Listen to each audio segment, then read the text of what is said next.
Hello and welcome to an update of the Hungry Bin. Let's see how these guys are doing and let's feed them up.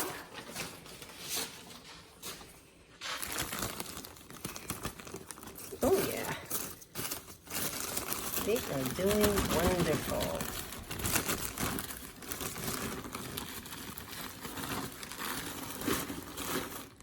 They are doing just great.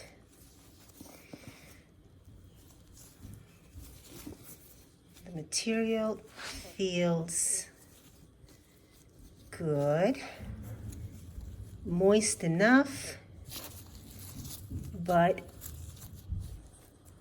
definitely not wet.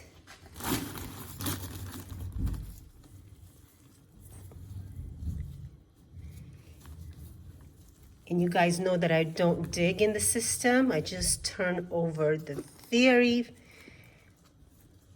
few top inches just to incorporate some of the drier bedding back into the wetter materials,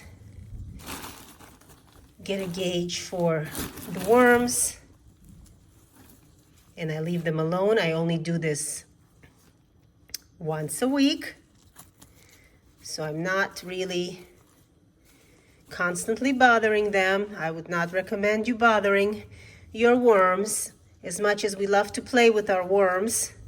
At least I do. I do not recommend constantly bothering them. So these guys are going to get a feeding right now. Let me bring the food out. So here is the food. As you can see, first I put in a nice layer of bedding, fresh bedding. In this case, it's dry bedding. Then I lay out my kitchen waste, and then I sprinkle it, if you can tell, with some pulverized eggshell. That's what I have in the house. Sometimes I will use diatomaceous earth. Sometimes I will use oyster shell flour. Whatever you guys have, you can use, but make sure they have some form of grit. And then I'll just cover this slightly up. You can tell how full this bin is. I do keep it full.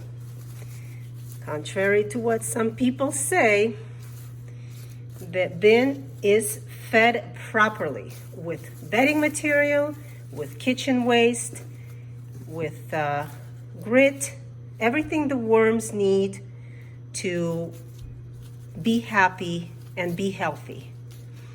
So that's it. Look at, I mean, there's like literally a hill here. You can't see it, but it's a good thing that I have the plastic to cover it. The plastic does, again, have a ton of large holes. You see, these are not teeny tiny holes. They are very large, and they are throughout this plastic. They're everywhere, all the way across. This is just enough to keep everything moist but not wet. There's a lot of air going also through the sides. You see the plastic kind of sits on top of. It's not like flat. It lets a lot of air in without letting the material dry out. And the worms are really happy. I can see that. So that is our update. We are going to do another harvest at the end of the month, and I'm going to hopefully start seeing actual castings and not the compost, because we are getting to the 1 year mark that this bin has been going. So I hope you enjoyed the update. Thanks for joining me, and we'll see you next time.